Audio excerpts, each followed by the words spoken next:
This is Damon Fordham once again. I'm standing in front of the location of the Wilmington Massacre of 1898.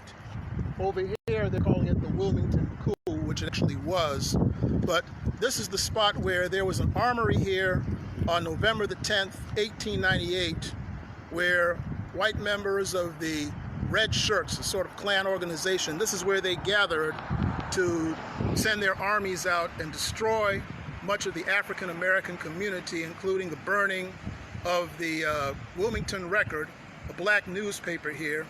Many African Americans lived here. It was a community that had, while the mayor was white, you had a largely black police force, a city council. It was called a fusion government.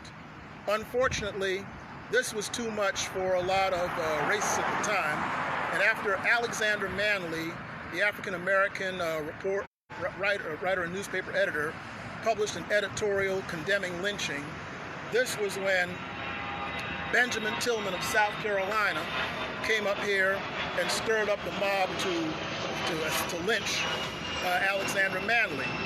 So afterwards, there was an armory right here, and this was where the mob gathered to burn out the African American community as they would in places like Tulsa and Rosewood over 30 years later. It started at this spot, and this marker was erected here to commemorate that